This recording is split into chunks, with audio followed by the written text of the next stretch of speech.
Hare Ram Hare Krishna Krishna Krishna Hare Hare Hare Ram Ram Ram Hare Krishna Krishna Krishna Hare Ram Ram Hare Krishna Krishna Krishna Hare Ram Ram Hare Krishna Krishna Krishna Hare Ram Ram Hare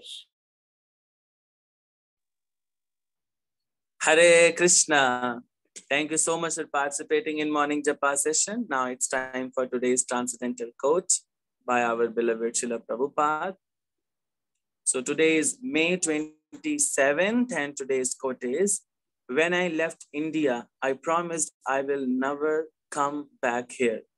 I was reluctant to do anything here, but still I thought at least in Mayapura, let me have my laugh. There is Vaishnava, so many residents in Mayapur, Vrindavan. I promise that I will never come back again here. That was my promise, but Krishna wanted. That's all right. I was quite disgusted. Still I am disgusted. Vrindavan मई 27, 1977। हिंदी में अनुवाद है, जब मैंने भारत छोड़ा तो मैंने वचन लिया था मैं कभी लौटकर नहीं आऊंगा। मैं यहाँ कुछ भी करने के लिए संकोच कर रहा था, किंतु मैंने सोचा कम से कम मायापुर तो मेरा है। हंसी। मायापुर और वृंदावन में इतने सारे वैष्णव रहते हैं। मैंने प्रतिज्ञा ली थी मैं कभी भी यहाँ लौटकर नहीं आऊंगा। वह मेरा वादा था, किंतु श्री कृष्ण कुछ और चाहते थे। मेरी कोई रुचि नहीं थी, अब भी मेरी कोई रुचि नहीं है। वृंदावन 27 मई 1977। भक्ति वेदांत स्वामी श्रीला प्रभुपाद की जय। Now I'm requesting His Grace Parmeshwar Hari Prabhuji to throw some light on today's quote. Hare Krishna. Hare Krishna. Your voice is there? Yes, Prabhuji. Hare Krishna. Shri Prabhupada की जय। So आज का जो कोट है बहुत interesting coat है। Prabhupada basically जो ये कोट जो है ये है प्रभुपाद के लास्ट टाइम का, व्हेन प्रभुपाद जो है वृंदावन में होते हैं 77 में। आफ्टर 77 से लेकर के टिल द डिसअपीयरेंस प्रभुपाद जो है वृंदावन में ही रहते हैं, वृंदावन से बाहर नहीं जाते। तो जब वहाँ वृंदावन में रहते हैं ना, तो सभी जितने भी उनके डिसाइपल्स थे, जितने भी उनके शिष्य थे, वो लोग उनकी सेवा कर रहे होते हैं लास्ट मोमेंट्स पे। तो उस टाइम पे प्रभुपाद उन लोग से बहुत चर्चा किया करते थे, तो बहुत बातें करते थे और बहुत कुछ अपने पास्ट एक्सपीरियंसेस बताते थे। श्रील प्रभुपाद बताते हैं कि जब प्रभुपाद यहाँ से वृंदावन से जा रहे थे अमेरिका, तो उन्होंने ये सोचा था कि वो कभी वापस नहीं आएंगे, क्योंकि श्रील प्रभुपाद ने पूरे भारत में प्रचार करने के बहुत सारे प्रयास, बहुत अधिक स्ट्रगल किया। लेकिन भारत के लोग प्रभुपाद की इस स्ट्रगल को, उनके पास जो वैल्यूएबल प्रोडक्ट था, यानी कि कृष्ण भावनामृत जो उनके पास एक वैल्यू आइटम था, उसकी उन लोग ने वैल्यू ही नहीं करी, उसकी उन्होंने कदर नहीं करी। वो सबको देना चाहते थे, लेकिन भारत के लोग उसको स्वीकार नहीं करना चाहते थे। भारत के लोग उसकी वैल्यू नहीं समझ रहे थे। प्रभुपाद ने बहुत प्रयास किया, नहीं हुआ। देन रूप गोस्वामी ने उनको इंस्ट्रक्शन दिया, go and preach western countries. रूप गोस्वामी ने कहा कि जाओ विदेशी देशों में प्रचार करो। जब विदेशी देशों में प्रचार करने के जाने का प्लान हुआ, तो प्रभुपाद ने कहा ठीक है, अब जब मैं विदेशी जा रहा हूँ तो फिर मैं यहाँ आके क्या करूँगा, यहाँ के लोग मेरी सुनते नहीं, चलो फिर मैं वहीं पे चल के प्रचार करता हूँ, देन मैं देखता हूँ क्या होगा। ऐसा प्रभुपाद जी का विचार, क्योंकि प्रभुपाद जी को भी आइडिया नहीं था कि इतना जो है इस्कॉन इतना बड़े स्तर पे हो जाए। प्रभुपाद जी गए और उन्होंने सोचा कि जो है मैं अब भारत नहीं आऊंगा। लेकिन जब उन्होंने वहां प्रचार शुरू किया, 1966 में प्रचार शुरू किया उन्होंने, 66, 67, 68, 3 साल वो वहां पे रहे। 3 साल के बाद 69 में प्रभुपाद जी जो है फर्स्ट टाइम जो है इंडिया आए थे 16 है, हाँ 16 में Prabhupada ji first time India आए थे आफ्टर 3 इयर्स। तो अब उस टाइम वो पहली बार जो है अपने सब विदेशी भक्तों को साथ में लेकर के प्रभुपाद जी कहते हैं कि एक्चुअली मैंने तो विचार किया कि मैं नहीं आऊंगा तब, लेकिन मेरा प्लान और कृष्ण का प्लान, दोनों के प्लान अलग अलग होते हैं। चाहे हम कितने भी प्लानिंग कर ले, चाहे कितना भी कोशिश कर ले, चाहे कितना भी प्रयास कर ले, लेकिन कार्य किसका करेगा? कृष्ण का। प्लान किसका एक्ट होगा? कृष्ण का। हमारा अपना प्लान कभी भी एक्ट नहीं होता है, हमेशा से कृष्ण का ही प्लान एक्ट होता है, कृष्ण का ही प्लान कार्य करता है, हमारा प्लान कार्य नहीं करता है। क्योंकि हमारा प्लान ही कार्य नहीं करता है, तो फिर हम क्या करेंगे इसको करें, है ना? तो श्रील प्रभुपाद ने बोला कि मैंने सोचा कि मैं नहीं आऊंगा, लेकिन फिर मन है ना? जो भक्तों का मन है वो सिर्फ कृष्ण से संबंधित होता है, भक्तों के मन में भौतिक विचार नहीं आते कभी, तो कृष्ण से संबंधित। तो प्रभुपाद ने सोचा कि ठीक है मैं नहीं आऊंगा, लेकिन इतने सारे वैष्णवों का संग कहाँ से मिलेगा? इसीलिए श्रील प्रभुपाद आज के कोट में कह रहे हैं कि हमें धाम को नहीं छोड़ना चाहिए। प्रभुपाद ने कहा इंडिया भरी ना हो, लेकिन जो धाम है मेरे, है ना, कौन कौन से धाम है? वृंदावन और माया, ये दो क्या है? धाम है। भौतिक सृष्टि में दो ही जगह है जो आध्यात्मिक जगत है बस, और वो है वृंदावन और माया। ये दो जगह जो है ना पूर्ण रूप से आध्यात्मिक जगत का एक्सपेंशन है। अयोध्या ऑल्सो, अयोध्या ऑल्सो आध्यात्मिक जगत एक्सपेंशन। तो प्रभुपाद चाहते थे कि मैं ना हूं, लेकिन उनको ये इच्छा हुई कि वैष्णवों का संग कैसे करूं। तो भक्तों का संग प्राप्त करने के लिए, भक्तों का संग प्राप्त करने के लिए प्रभुपाद जी ने बाद में अपने को वृंदावन के रेजिडेंस बनाया। इसलिए साधुओं का संग प्राप्त कर। प्रभुपाद जी कह रहे हैं मेरी इच्छा नहीं थी, लेकिन कृष्ण की इच्छा थी कि मैं साधुओं का संग प्राप्त करूं। कृष्ण चाहते थे कि मैं साधुओं का संग प्राप्त करूं, इसलिए कृष्ण ने मेरे को यहाँ बुलाया। भक्तों का जो है ना भगवान के साथ इसी प्रकार का प्रेममयी संबंध होता है, और इस प्रेममयी संबंध को देखते हुए भगवान भक्तों के साथ और भक्त भगवान के साथ रिएक्ट करते हैं, एक्ट करते हैं, है ना? इस प्रेममयी संबंध को समझने के लिए, जानने के लिए। तो श्रील प्रभुपाद हम लोग को आज के कोट में यही बताना चाहते हैं कि देखो कितना भी हो जाए, भगवान, हम कितना भी प्लानिंग कर ले, लेकिन जो एक्ट होगा वो क्या होगा? भगवान का प्लान ही एक्ट होगा। और जो भगवान का प्लान है वो क्या है? मैं यहाँ पे रहूं, वृंदावन में रहूं, मृत्यु के समय वृंदावन में रहूं, इसलिए मैं यहाँ पे आप लोग के साथ। जो भक्त होते हैं वो हर चीज में कृष्ण को इम्प्लीमेंट कर देते हैं। हम लोग कृष्ण को नहीं इम्प्लीमेंट कर पाते, लेकिन भक्त वृंदावन में है तो कृष्ण का इम्प्लीमेंटेशन गोपाल जी बता रहे कि मैं चाहता नहीं था, लेकिन कृष्ण ने मुझको ला के यहाँ पे रख दिया। Thank you very much. Srila Prabhupada की जय। Thank you so much Prabhu ji. Now अब समय है आज के श्लोक का उच्चारण का। सो आज श्लोक का रहेगा 10वें अध्याय का 21वां श्लोक, और रिसाइट करने के लिए हमारे साथ हैं मीरा राठौर माता जी। हरे कृष्ण माता जी। हरे कृष्ण प्रभु जी। यस माता जी। जी हरे कृष्ण। हाँ जी माता जी। आदित्यानामहं विष्णुर्ज्योतिषां Ravi Anshuman मरीचिर्मरुतामस्मि नक्षत्राणामहं Shashi आदित्यानामहं विष्णुर्ज्योतिषां Ravi Anshuman मरीचिर्मरुतामस्मि नक्षत्राणामहं Shashi आदित्यानामहं Vishnu ज्योतिषां Ravi Anshuman मरीचिर्मरुतामस्मि नक्षत्राणामहं Shashi.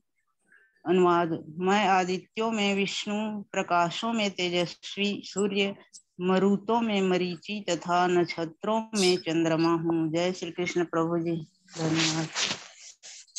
Thank you so much माता जी। श्रीमद् भगवद गीता यथारूप की जय, श्रील प्रभुपाद की जय। हरे कृष्ण प्रभु जी। हरे कृष्ण। प्रभुपाद की जय। भगवद हरे गीता कृष्ण यथारूप प्रभु। की जय। तो अब श्रील प्रभुपाद भगवान अभी क्या कर रहे हैं, भगवद गीता के इन अध्यायों में क्या शुरू कर रहे हैं, वो अपनी विभूतियां बता रहे हैं ना। आज में भगवान क्या बता रहे हैं कि मैं कौन हूं। आदित्यों में मैं विष्णु हूं और प्रकाशों में तेजस्वी सूर्य हूं, मरुतों में मैं मरीचि हूं, नक्षत्रों में मैं क्या हूं, चंद्रमा हूं। श्री प्रभुपाद बताते हैं इसमें आदित्य 12 होते हैं जिनमें कृष्ण प्रधान और आकाश में टिमटिमाते ज्योति पुंजों में सूर्य प्रमुख है। ब्रह्म संहिता में सूर्य को भगवान का तेजस्वी नेत्र भी कहा गया। अंतरिक्ष में प्रकाश 50 प्रकार की वायु प्रवाहमान है जिनमें वायु अधिष्ठाता मरीचि कृष्ण का प्रतिनिधि है। नक्षत्रों में रात्रि का समय चंद्र सर्व प्रमुख नक्षत्र है, अतः वह कृष्ण का प्रतिनिधि है। इस श्लोक से प्रतीत होता है कि चंद्रमा एक नक्षत्र है, अतः आकाश में टिमटिमाते तारे भी सूर्य प्रकाश को परावर्तित करते हैं। वैदिक वांग्मय में ब्रह्मांड के अंतर्गत अनेक सूर्यों के सिद्धांत को स्वीकृति प्राप्त नहीं है। सूर्य एक है और सूर्य से के प्रकाश से चंद्रमा प्रकाशित है तथा अन्य नक्षत्र भी। चूंकि भगवद गीता में सूचित होता है कि चंद्रमा एक नक्षत्र है, अतः टिमटिमाते तारे सूर्य न होकर चंद्रमा के सदृश हैं। यहाँ पे प्रभुपाद जी कई सारी बातें एक साथ बता रहे हैं। पहला, आदित्यों में मैं क्या हूँ, विष्णु। आदित्य कौन होते हैं? आदित्य बेसिकली भगवान जब क्रिएशन बनाते हैं तो इस क्रिएशन की प्रोटेक्शन के लिए भगवान क्या करते हैं, आदित्य को क्रिएट करते हैं। क्रिएशन की प्रोटेक्शन के लिए भगवान आदित्य को क्रिएट करते हैं। तो आदित्य कई होते हैं, तो टोटल 12 आदित्य हैं, जिसमें से कई जगह 12 दिया जाता है, कई जगह 8 दिया जाता है। तो 12 आदित्य हैं, इसमें से कुछ के नाम मैं आपको बताता हूँ। जैसे एक आर्यमान है, वो भी क्या, इसके सारे के सारे हैं भगवान की एक्सपेंशन, भगवान के अलग अलग फॉर्म में है और ये सबके सब डिवोटीज होते हैं। तवष्टा है ना, भाग है, दाता है, वरुणा है, अम्सा है, मित्रा है, पूषण है, इंद्र है और विष्णु भी है ना। सावित्रा भी एक है। तो कई सारे आदित्य हैं जो कि basically protection of this universe, इस ब्रह्मांड के प्रोटेक्शन के लिए हैं। तो यहाँ पे जो विष्णु आदित्य हैं वो विष्णु क्या है, वामन देव के एक्सपेंशन, वामन देव के फॉर्म में विष्णु वामन देव के रूप में आदित्य की तरह कार्य करते हैं। आदित्य जो होते हैं वो स्वर्ग लोक के अधिष्ठाता होते हैं, इसीलिए वामन देव क्या है, स्वर्ग लोक के अधिष्ठाता है। तो भगवान क्या बता रहे हैं, आदित्य में मैं कौन हूं, विष्णु, है ना। और क्या बता रहे हैं, सूर्य में मैं कौन हूं, और आकाश में ज्योतिष पुंजों में मैं कौन हूं, सूर्य। तो जो सूर्य है, भगवान अपने आप को सूर्य से कंपेयर कर रहे हैं। ब्रह्म संहिता तो ये भी बताया गया है कि सूर्य कौन है, भगवान के नेत्र। यहाँ पे सूर्य को क्या बताया गया है? भगवान ने अपने आप को सूर्य से कंपेयर किया, लेकिन सूर्य से किस तरीके से कंपेयर किया है? क्या बोलते हैं? क्या कहते हैं? सूर्य तो भगवान के तेजस्वी नेत्र को कहा गया। ब्रह्म संहिता में सूर्य तो भगवान के तेजस्वी नेत्र को कहा गया, लेकिन यहाँ पे भगवान अपने आप को सूर्य रिप्रेजेंट कर रहे हैं। देन उसके बाद क्या बता रहे हैं? मारुति। अब देखिए यहाँ पे बताया जा रहा है मारुति मीन्स होता है वायु। तो वायु लिखते हैं कि एक्चुअली वायु पूरे ब्रह्मांड में 50 प्रकार की वायु होती है। उसमें से वायु की जो अधिष्ठाता है वो कौन है? मरीचि। यानी कि वायु देवता क्या है? एक पोस्ट है, और उसमें बैठने वाले जो पर्सन है वो क्या है? जो है मरीचि। तो मरीचि क्या है? पर्सन है। और वायु क्या है? वायु देवता क्या है? पोस्ट है। पोस्ट में पर्सन बदलते रहते हैं। तो इस समय जो वायुदेव है उनका नाम है मरीचि, है ना। इसका मतलब ये हो गया देवी देवताओं का भी जीवन क्या है? लिमिटेड है, सीमित है। समय के बाद साथ देवी देवता बदलते रहेंगे, उनके नाम बदलते रहेंगे, उनकी पोस्ट वही रहेगी, लेकिन देवी देवता और उनके जो राजा हैं उनके जो नाम है वो क्या होंगे? वो चेंज होते रहेंगे, एक के बाद एक नए नए आते रहेंगे हर मनवंतर में, है ना। तो क्या है? सूर्य वायु में क्या है? मैं मरीचि हूँ जो कृष्ण को रिप्रेजेंट कर, और नक्षत्रों में क्या हूं मैं? चंद्रमा हूँ। यहाँ पे नक्षत्र में चंद्रमा इसलिए है, देखो बाबा जी क्या कह रहे हैं, यहाँ पे चंद्रमा जो है वो क्या है? परावर्तित होता है जो है सूर्य के प्रकाश से। इसी प्रकार से वैज्ञानिक बोलते हैं कि ब्रह्मांड में कई सारे सूर्य हैं, लेकिन यहाँ पे इस बात को खंडित किया जाता है। मल्टीपल सन्स नहीं होते हैं, एक ब्रह्मांड में एक ही सूर्य होता है, इसलिए पूरा का पूरा सोलर सिस्टम ही गलत हो जाता है। सोलर सिस्टम से हमको पूरा अगर देखा जाए तो पूरा सोलर सिस्टम गलत है, क्योंकि सूर्य जो है पूरे ब्रह्मांड के चारों तरफ नाच रहा है, पूरे भूलोक में नाच रहा है, और उसके कारण से वो नीचे से लेकर के ऊपर तक जो है क्या कर रहा है? हमें प्रकाश प्रदान करता है ना। लेकिन हम क्या सोचते हैं कि जो ये सूर्य है ये क्या है? एक ग्रह है, और कई सारे जो है सूर्य इस ब्रह्मांड में हो सकते हैं, लेकिन एक ब्रह्मांड में एक ही सूर्य होता है, और उनकी जो रिफ्लेक्शन है उससे अलग अलग जितने भी तारे हैं ये सारे के सारे प्रकाशित होते हैं। तो जितने भी तारे ब्रह्मांड में हैं उसमें से कोई भी सूर्य नहीं है। जैसे चंद्रमा प्रकाशित है वैसे ही पूरे सृष्टि में सारे के सारे तारे सूर्य से समान, सूर्य के जो लाइट होती है उसके रिफ्लेक्शन के कारण से चमकते हैं, इसीलिए वो सारे के सारे अलग अलग तारे हैं। यहाँ पे चंद्रमा को नक्षत्र बताया गया है ना। तो नक्षत्र जो है 12 नक्षत्र होते हैं एस्ट्रोलॉजी में, तो उसमें से सबसे महत्वपूर्ण नक्षत्र जो है कि बहुत महत्वपूर्ण है वो है चंद्रमा, है ना। भगवान ने चंद्रमा को अपने से कंपेयर करके बताया कि मैं क्या हूँ? नक्षत्रों में मैं ये हूँ। भगवान अलग जो है विज्ञप्तियां देते हैं, अपनी अलग अलग विभूतियां बताते हैं, और अलग अलग जो है बताते हैं कि किस प्रकार से भगवान जो है इन्वॉल्व। ठीक है, तो thank you very much. Srila Prabhupada की जय, भगवद गीता यथारूप की जय। Thank you so much Prabhu जी। कल का श्लोक रहेगा 10.22 एंड 10.22 और 23 भी रहेगा, 2 श्लोक कल करेंगे, छोटे छोटे हैं ये। ठीक है, 22 23 2 कर लेंगे कल। ओके प्रभु जी।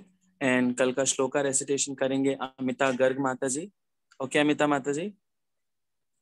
डॉक्टर अमिता गर्ग माता जी, ये प्री अलॉटेड है, बाकी किसी का है तो हम उसको कल अलॉट कर देंगे।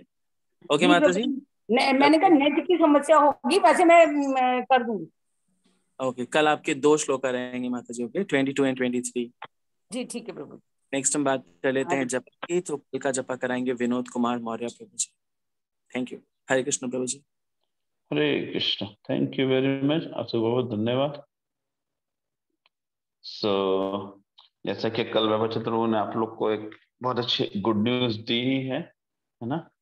क्या गुड न्यूज है कि हमारा शिष्य अयोध्या धाम, इस्कॉन अयोध्या में जो है, हम लोग अब क्या करने जा रहे हैं, आप लोग के लिए धाम वास की तैयारी करा रहे हैं। हाँ, शास्त्रों में 5 चीजें बताई गई है ना? 5 चीजें हैं जो हर भक्त को अपने जीवन में करनी चाहिए। वो क्या क्या है 5 चीजें? पहला है भक्तों का संग, है ना? दूसरा है हरि नाम जप करना। तीसरा, शास्त्रों को श्रवण करना, शास्त्रों को पढ़ना।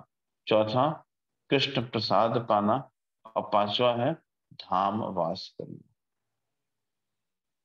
तो इसके लिए हम लोग इस्कॉन अयोध्या जो है, आप लोग के लिए भगवान श्री श्री राधा अयोध्यापति के लिए एक बहुत सुंदर सा जो है, बहुत सुंदर सा जो है मंदिर बनाने का प्रयास है हम लोग का, जिसके लिए भगवान की कृपा से हम लोग को एक लैंड जो है अरेंज हो रही है ना? और उस लैंड को हमें परचेज करना पड़ रहा है। हम लोग ने जो है आप लोग से रिक्वेस्ट कर रहे हैं कि प्लीज आप इसको सपोर्ट करें, क्योंकि यहाँ पे जितना भी हम भगवान के लिए कार्य करेंगे, भगवान उतना ही हमें जो है स्पेस देते जाते हैं, है ना?